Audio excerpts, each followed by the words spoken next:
maalinta qiyaame marka dadku banka isugu soo baxo ayaa adiga ceeb gaari ku saarantay calaa ru'uusi al-ashhaad baa lagu soo taagayaa wixii aad xadday iyadoo tuurta ku sido oo ay weliba qaylinayaan oo dadkoo dhami ku arkayo ku maqlayaan ayaa lagu soo taagayaa inta qiyaamaha banku dadku taagan yahay la xisaabayo dee 50 sannadood meelahaasaa la taagnaadaa qiyaamaha intaasoo dhan tuurtaad ku sidaysaa khalqiga ilaahay oo dhammina waa ku arkayaa hadhowna naartii baa kuu dambaysa saa daraaddeed buu nebigu wuxuu leeyahay calayhi salaatu wassalaam ilaahay qur-aanka wuxuu ku tilmaamay wamaa kaana linabiyin an yagul waman yaglul ya'ti bima qalla yowma alqiyaama baa ilaahay ya'ti bima ghal wuxuu la imanayaa wixii uu khiyaameeyey maalinta qiyaame banka isagoo taagan oo tuurta ku sida saa daraaddeed baa xadiiska saxiixaynka ku soo arooray wuxuu nebigu leeyahay calayhi salaatu wasalaam intuu tuuganimada xoolaa dad ka dhaxaysa ka warramay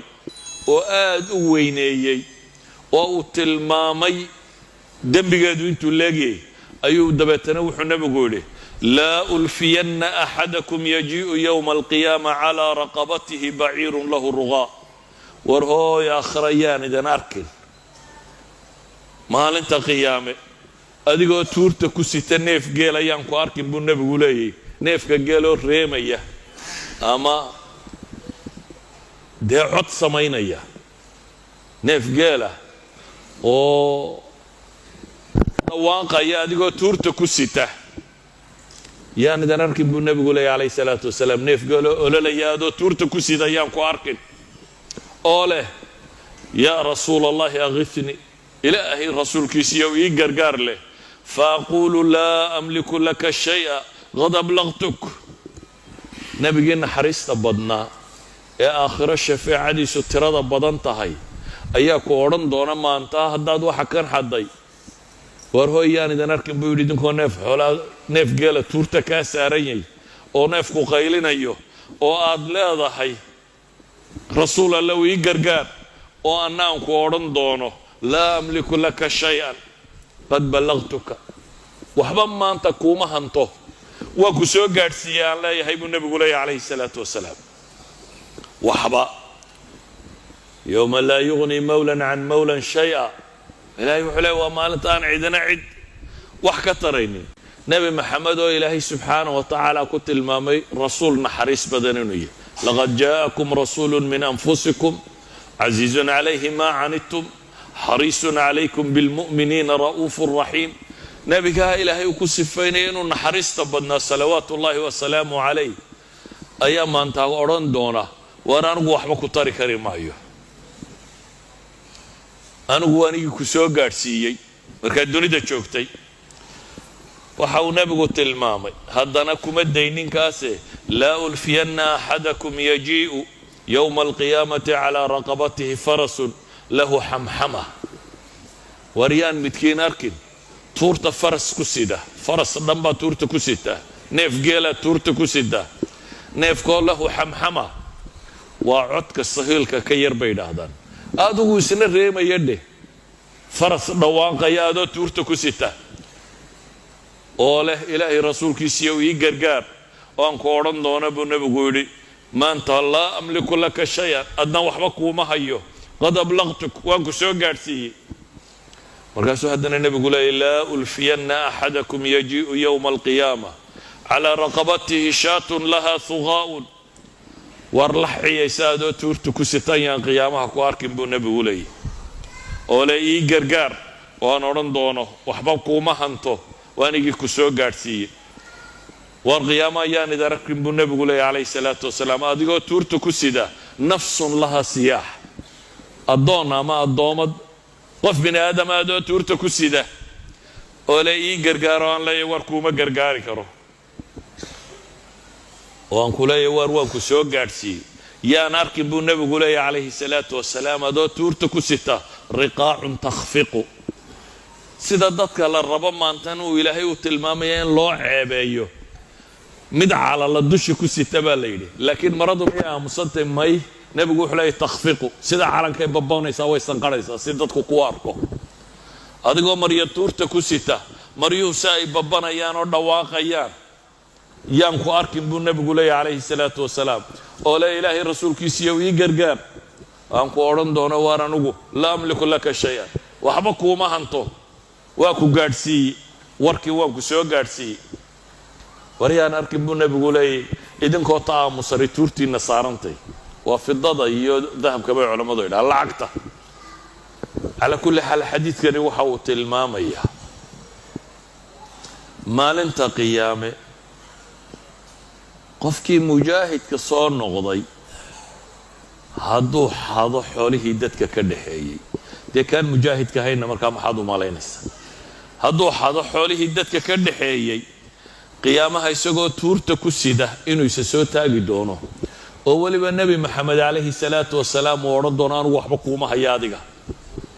ha kaa dulcido ha ku dul saarraato waa khizyi maalintaasi waa amaama shuhuud amaama dadka hortooda lagugu ceebaynaya naartiina waa kuu dambaysaa naartiina waa dambaysaa sida daraaddeed axaadiista baabkan qaar ka mid ah imaamu muslim wuxuu ku soo arooriyey fii baabi alimaara imaam albukhaariyina wuxuu ku soo arooriyey maxay fii baabi alsiyari fii baabi aljihaadi wasiyar maxay tilmaamaysaa imaamu muslim wuxuu baabulimaara ugu soo arooriyey bay leeyihin wuxuu u digayay bay leeyihin dadka madaxda ah iyadoo axaadiistan ay jihaad ku soo aroortay ayuu imaamu muslim wuxuu ku soo saaray kitaab alimaara buu ku soo saaray si uu u tilmaamo madaxdu inay tahay si awgeed buu nebigu calayhi salaatu wasalaam khawla alansaariya baa waxay leedahay waxaan maqlay nebi moxamed calayhi salaatu wasalaam oo leh ina rijaalan yatakhawaduuna fii maali illahi bigayri xaq falahum annaaru yowma alqiyaama rag baa dunida markay joogaan maalka ummadda xoolaha ilaahay iska dhumban doona buu nebigu leeyahy waar naar bay kuwaasi leeyihin buu nebigu leeyahy maalinta qiyaame imaam albukhaariyi wuxuu kaloo soo saaray can cabdillaahi bni camrin qaala kana calaa thaqli الnabiyi salى اllahu alayh waalih wasalam rajulu yuqaalu lahu kirkira nin kirkira la yidhaahdo ayaa alaabtii nebiga siday buu yidhi dabeetana wuu dhintay markaasuu nebigu wuxuu yidhi huwa fi nnaar kirkira naar buu gelayaa markaasaa la baadhay buu yidhi dabeetana waxaa laga soo helay mara yarow xaday culammada muslimiintii waxay idhaahdaan ghuluulku tuugadaasi xoolaha dadweynaha la xadaa waxa ay leedahay noocyo tiro badan bay idhaahdeen koo waxa ugu horraysa taa aynu soo sheegnay ee faygi iyo khaniimada wixii laga xadaa ou nebigu calayhi salaatu wasalaam xadiidkaa hore ku tilmaamayey kalaa inii ra'aytuhu fi nnaari fii burda ghallaha wa cabaa'ah waxaa kaloo ka mida bay yidhaahdeen dadka sakada soo ururinaya hadday wax ka qaataan oo ka xadaan nin la yidhaahdo abi mascuud alansaariy ayaa wuxuu yidhi nabigaa ii diray calayhi salaatu wasalaam saaciya inaan sakada soo guraa la ii diray dabeetana wuxuu igu yidhi inطaliq abaa mascuudin walaa ulfiyannaka yowma alqiyaamati tajii'u wacalaa dahrika baciirun min ibli sadaqa lahu rugaa'un qad halaltahu waarad xoolaha sakada soo ururi buu ugu yidhi oo hooy imikaba waa markuu dirayuu nebi maxamed la hadlayaa xoolahaa soo ururiyo qiyaamahan ayaan ku arkin buu yidhi adigoo tuurta ku sita neef geela oo aad sadaqada ka xadday yaan qiyaamahana ku arkin buu nebigu ku yidhi saxaabigii markaasuu yidhi idan laa antaliq dee hadda anugu xoolaba ururin maayo buu yidhi ilaahay rasuulkiisiiyow nebiguna wuxuu yidhi idan laa ukriha kugu qasbi maayo saxaabi anigu wuxuu leeyahy mar haddii aakhiraba saa la ysugu qabsanayo anugu xoolaba shaqadayda maaha soo ururin maayo buu yidhi nebiguna calayhi salaatu wasalaam wuxuu yidhi haddaa kugu qasbi maayo xadiidka abi daawuud baa soo saaray